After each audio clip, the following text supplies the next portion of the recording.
next speaker, Michael, ready to come to the stage. Michael is one of Australia's leading property commentators, and his opinions are frequently quoted in the media. Michael has probably educated more successful property investors than anyone else in Australia through his 8 best-selling books, and you have a copy of one of those books there on the table at the moment, and his blog, and as he informs me before, his podcast. Apparently that's the most popular way of selling services these days. We'll have to get into that one, I think. He was recently, once again, voted Australia's leading property investment advisor, and this is the 5th similar award he's won in the last 7 years. So please make Michael feel welcome, and Michael, please come to the stage. Well, thank you. Now, I thought we were going to have a boring discussion on shares. Wasn't he good? Let's give him another hand, because I learned a lot from that. Now I've got to talk about property. Maybe that's not as exciting. But here's to me. Show of hands, who owns a property at the moment? Everyone. Anyone investors in property? Anyone interested in knowing what's happening in the property market at the moment?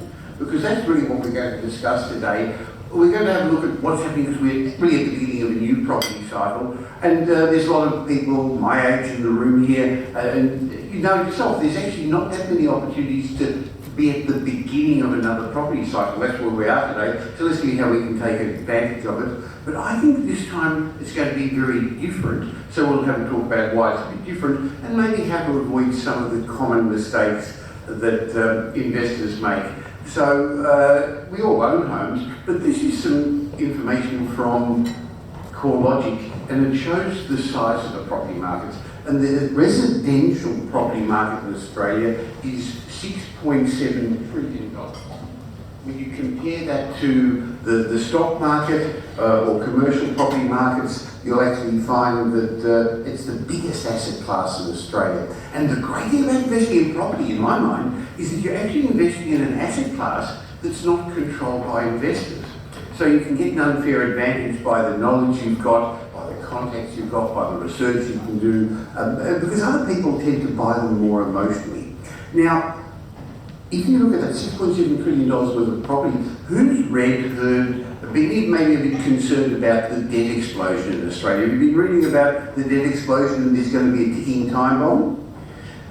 When they add up all the mortgages against that residential real estate, and you can see the figure there, and I can't refer to this, 1.8 trillion compared to 6.7 trillion, is about a 26% loan to value ratio over the whole of the residential property market in Australia.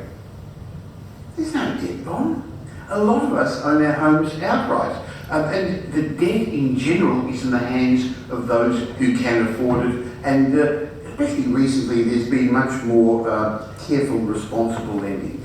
But just like Alan's just shown us, this is an example of the Australian interest rate cycle, and Australian interest rates have kept dropping. Wasn't that long ago we had the global financial crisis, a decade ago? Who remembers what the mortgage rate was 10 years ago? Anyone remember? Who's old enough to remember when you were happy that your mortgage rate was less than 10%? Show of hands. I remember when it got a 9 in front, but you were excited.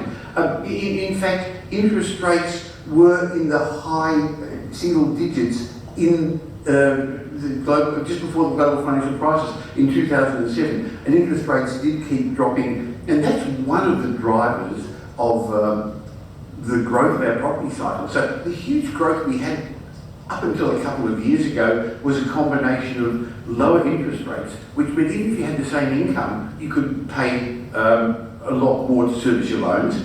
And also there was a lot of speculation that led to the rise in property values. Remember, there was all the foreign investment that came in, and in fact it was induced by the government, because when our mining downturn slowed down, they wanted to employ, they wanted to keep a lot of people employed, so the government encouraged the building and construction industry, the high-rise industry. So we had a property boom, and when 50% of people buying properties in Sydney in 2016 were investors, That's unsustainable. I mean, if somebody's got to live in all those places, if everyone's an investor, it doesn't work.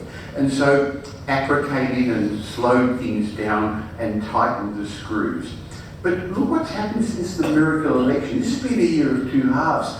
All the property predictions 12 months ago, at the end of last year, at the beginning of this year, were for doom and gloom and capital gains tax going. And I know I spent time speaking with Bernard, my accountant, accountant of a number of years, what's going to happen if they get rid of franking credits, all those things, all those predictions, none of them came around. And look what's happened to auction clearance rate, which is in Melbourne and Sydney in particular, an indication of, a real-time indication of the mood of the property market.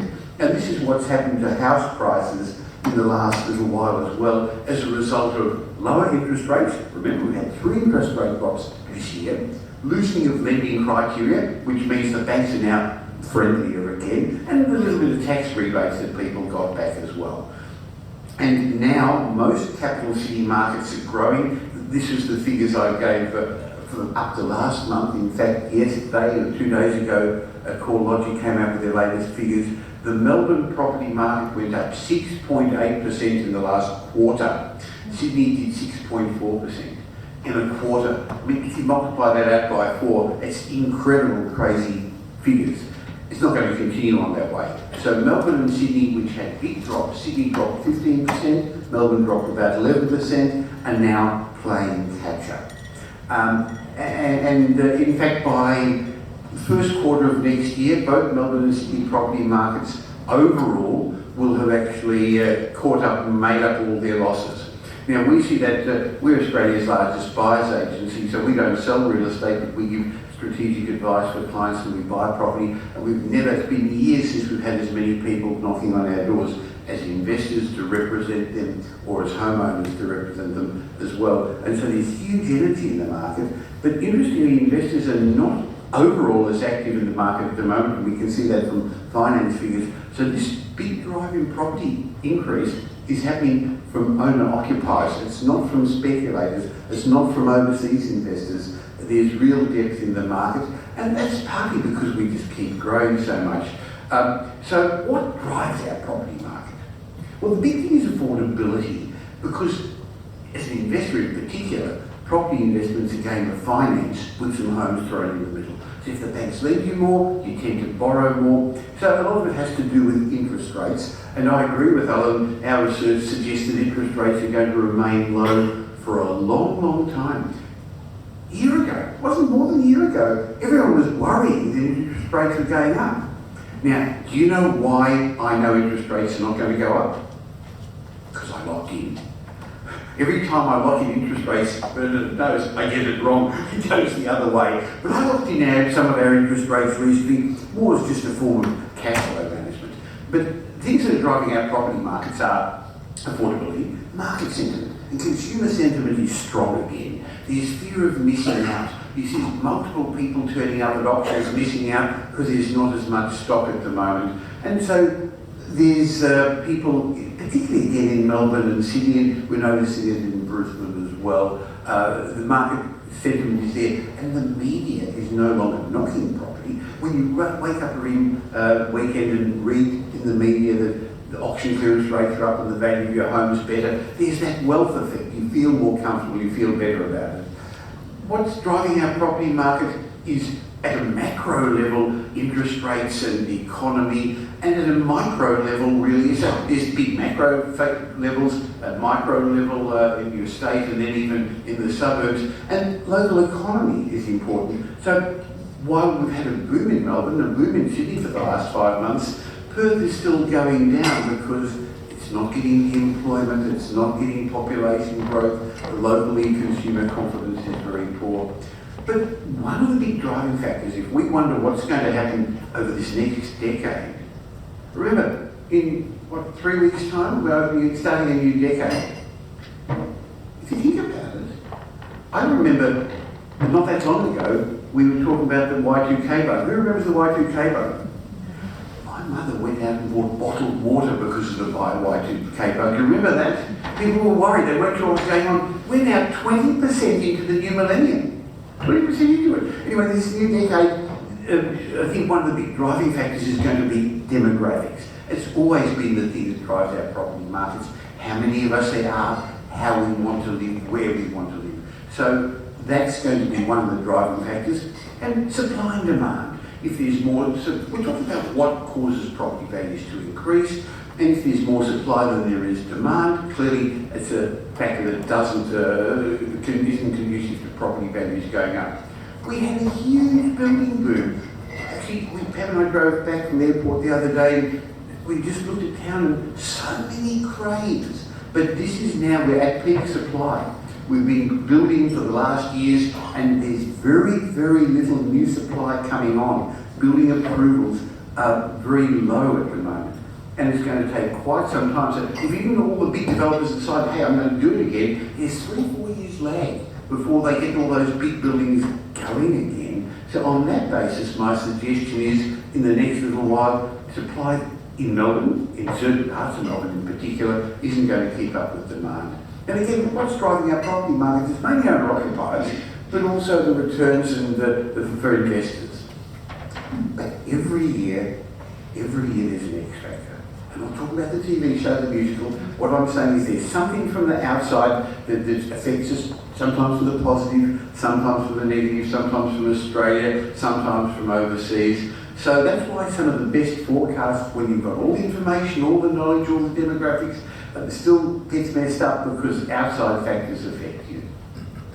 Now, this is some research our research team has done going back as far as good Australian Bureau of Statistics figures show, and there's lots of lines there. So all I'm wanting to point out is the top line is Sydney, and this was until August this year. They were the last quarterly figures from the Australian Bureau of Statistics. And so you can see how the Sydney market and the Melbourne market, the top 2 graphs there, have dropped a bit compared to the others. They've now picked up, they've now caught almost all of that. But what this shows is, you go back to 2008, the global financial crisis, September 11th in 2001, the Asian crisis, the wars. I've been investing since 1972.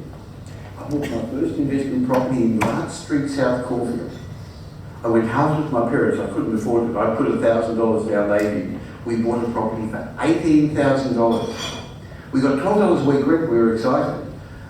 And the Labor government came in those early 1970s, the inflation went up and the property value went up.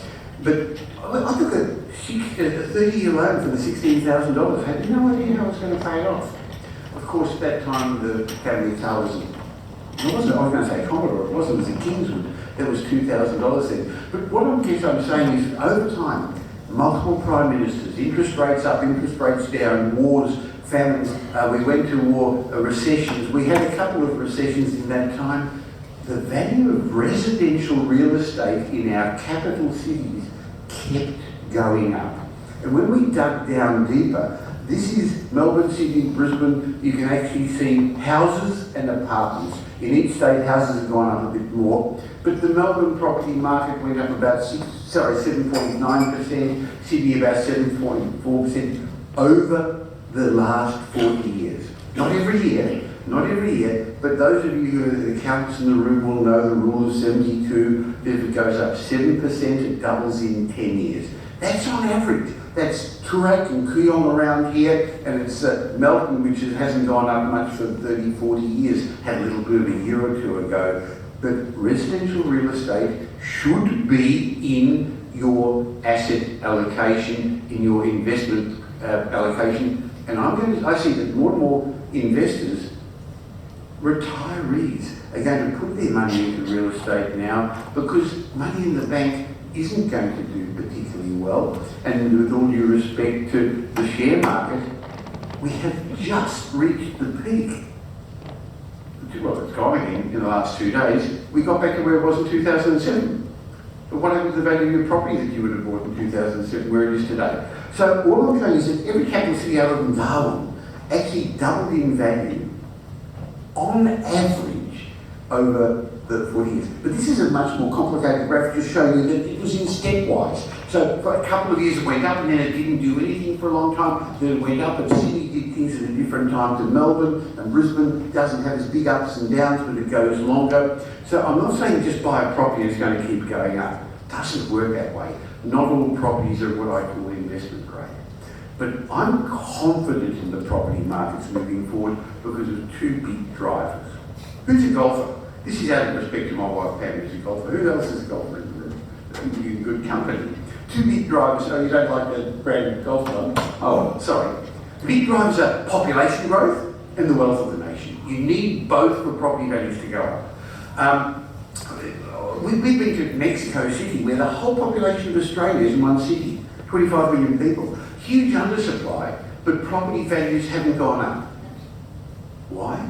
Because they're poor, they haven't got the money. Then you go to Japan, where people are wealthy, but the demographics is such that they're ageing and there isn't the population growth. So you need a combination of population growth and the wealth of the nation. And there's no doubt that our population is growing. We've grown about 1.6% per annum. Melbourne's growing at 2.3, 2.4% per annum. If you think about it, that means we're going to grow our population by 10% in the next 4 years in Melbourne. We're getting 120, we're getting a Darwin in Melbourne every year. We're getting a Ballarat into Melbourne every year. It's 120 odd thousand people in Melbourne.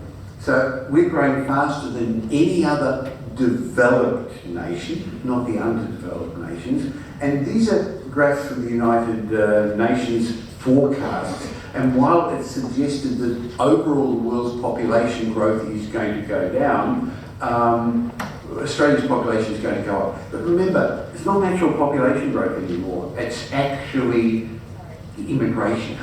More than half of our population growth is immigration.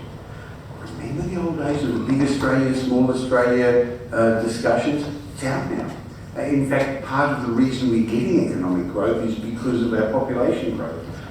If we didn't have that, they were saying there was a per capita recession, but part of it is population growth, and that's going to continue on. But we're bringing in skilled migrants and migrants at family formation age. Now, that's creating its own issues, I've got time to discuss that, but basically that's what's going to underpin our property markets.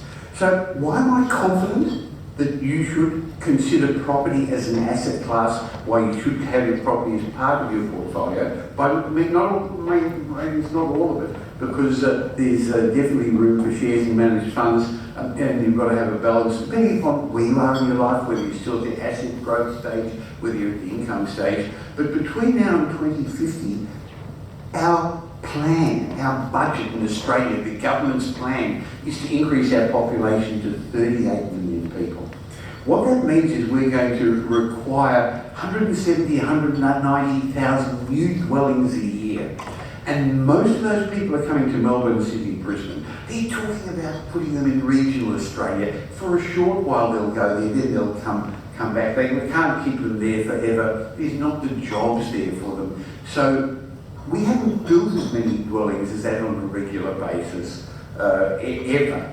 So we're also getting smaller households. Show of hands who's in a 1 or 2 person household. Show of hands, please. In fact, the majority of the room, and that's the way it is in Australia. There's more single people, they start getting married later, more dual incomes, no kids, more older people. Now, there's two actual demographics changing. There are much bigger households happening as well, but there are more 1 and 2 people households, which means just for the same number of people, you actually need more dwellings because there are smaller households. So again, that's a driver of our property markets. Demographics is going to be a bigger driver, in my mind, than the ups and downs of interest rates or the change of government or negative gearing.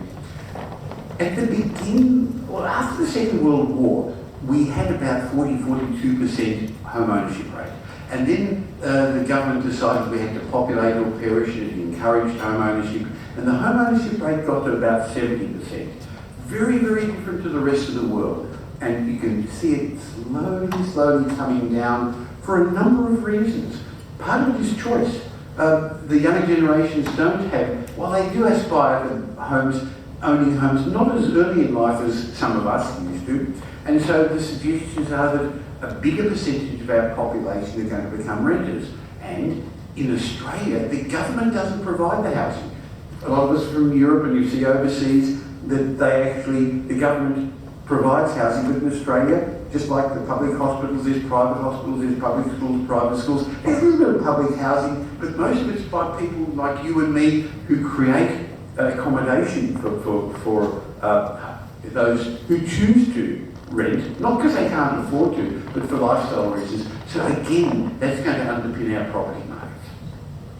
Now, a little bit of a complicated graph, but I just want to show you some study that we did that was the factors that drive property values. And somebody who actually has an accounting and financial planning background, Stu Weymouth, did this, and what he did was look at the various factors that affect a property's value and said, this is what we're going to do, and we're going to follow it for 20 years and then sell it. And which of the factors would affect its return over 20 years? Just treating it as an asset class. What we did was just take out one of each of these factors in turn. The green ones were cash flow related, the bottom ones were capital growth related. And so what would happen if you could buy it a bit cheaper? What would happen if interest rates went up and down? What would happen if you got more rent or not? What would happen if you paid capital gains tax or not? And the biggest factor, bigger than all of them, the big dark blue line there is capital growth. It's the factor of compounding. So even if you bought it 10% cheaper on day one, if you could buy a property, even if you overpaid but it went up in value more, your property would be worth more in the long term. The second one down the bottom there is actually capital gains tax. And this was done to see what would happen if capital gains tax was abolished. And even, the discount was abolished. But even if you had to pay it, the biggest factor is owning the right asset in the right location that's going to grow well. So a couple of lessons came from this. The first one was perfect timing isn't important. Of course you don't want to buy near the peak of the cycle or then wait for a while. But if you own the right asset and hold it for the long term, it really doesn't make that much difference. So that's the second lesson. There's what I call investment grade assets, and I'll show you quickly how to find those in a moment. So you've got to own the right sort of asset, because if you can find one that grows at 7% per annum, the average for Melbourne, it's going to double in 10 years. But if you can find the location, it's really more to do with location than anything, that goes at 10% per annum, there's lots of those, over the long term, that'll actually double in 7 years. That makes a huge difference to waiting for 10 years, because compounding makes a big difference. So if you bought a $550,000 asset, and you could only find 2% better capital growth, over the 20-year period you've got $1 million more. Of course, the rent's going to go up proportionately as well. Of course, you can borrow against the extra equity and extra rent and buy another property. So asset selection, capital growth is important. Time in the market is important. So yeah, you want to get the timing right, but it's nowhere near as important. So this graph shows just what happens if you own an asset and over 15 years it increases in value, the $500,000 asset, just by the average growth. And what it shows is that in the last 5 years it gets almost half that growth. Again, just the compounding effect, compounding in time. A lesson I think we've all learned recently is that no one knows what's happening in the property market. In Australia, there are 25 million property experts. Everyone knows, because they all live in a house or rented a house and been to a barbecue, and they'll tell you all about it. So be careful what you read in the media. Now, I'm in the media a lot, and I know there's some really good journalists out there, but most of them just take any of the press releases and tell you what trades the headline. Because they talk about the Australian property market. They talk about the Melbourne property market. There isn't a Melbourne property market. There's different price points, there's houses, there's apartments, there's different geographic locations. So the lesson here again is you've got to own the right property. You're not buying the Melbourne property market, you're buying a particular property there. Our model has always been to manufacture capital growth. We like adding value through renovations or development. That's one way of outperforming the averages. And I guess a lesson that we learned a couple of years ago, I learned it hard way quite a long time ago, is booms never last forever, but they neither do busts. So what you should do is invest for the long term, just like you would with managed funds, just like you would with shares. You don't want to be in and out. In property investment, The long-term trend is up. It has been, I showed you that since they've been running proper figures over the last 40 years. And the ups and downs are temporary, but the long-term uptrend is positive. So, when I started changing how I research, how we research at Metropole to find investment grade properties, rather than reading all the stuff in the newspaper about auction clearance rates and the sales that happened in the past, we now look forward. That's changed the way my properties perform and the way our clients do. So we look for leading indicators, things that are going to show what's going to happen in the future. So we look for areas where there's going to be economic growth, because economic growth leads to jobs growth. Jobs growth leads to wages growth. Wages and jobs growth leads to population growth. People come into those areas and then eventually they rent to start with and they buy houses. So when we look where to invest, when we look for areas that are going to outperform the averages, we look for leading indicators for where there's going to be strong economic growth in multiple pillars. And we believe that 80% of the performance of your property is going to be related to the location. Location will do the heavy lifting, and then 20% of it will be owning the right property in that location. So we only invest our money and our clients' money in capital cities. I know regional Australia, there's some good areas there, there's some nice areas there, but why fight the big trends? Because the majority of the economic growth is going to be in Melbourne and Sydney, and to a lesser extent, Brisbane. Then within those states, we only invest within those capital cities in those locations where the demographics have got a high disposable income. The Australian Bureau of Statistics in the census breaks down suburb by suburb what the wages growth is, a whole lot of things, of course. And so I can tell you the suburbs in Melbourne where disposable income is going up more than average. If you think about it, those people have got more money to buy cars, buy big TVs, spend on their house, improving it, because in the future wages growth isn't going to be much. I'll explain that in a moment. So we actually look for areas where wages growth outperforms average, and then in those areas you choose the right locations. You know your own suburb, there's different neighbourhoods. We've got an office in Sydney that buys a lot of property for clients, and on one side of the street you've got magnificent views of the Sydney Harbour and the water and the bridge there, and on the other side of the street you've got great views of the houses. They've got great views of the Sydney water and the harbour and the bridge. You've got to know the local area. In Melbourne, there's some sides of the street, some ends of the street are worth more than others, and then you've got to own the right property in the right street. So when we do that, what we look for is a property that's got owner-occupier appeal. I'm talking about investment-grade properties now. So we're not going to sell it, but I want the sort of property that's going to be underpinned by owner-occupiers. Just like we buy locations where there's not many tenants, but it's underpinned by owner-occupiers. Owner-occupiers don't sell. During the downturn, they didn't sell. They'd rather eat dog food than sell their home. But what they do is they keep it and they're going to push up value of properties similarly to yours. We look to buy below intrinsic value. That's why we would never for our clients buy new or off the plan. There's too many fingers in the pie, there's too much taken out of it. We like properties with a high land to asset ratio. It's the land that goes up. But I don't mind owning a tenth of an apartment block in Coogee and having beautiful views of the water, or in Brighton in the right location. So it's not that you have to own a home, but you need something with intrinsic good land value.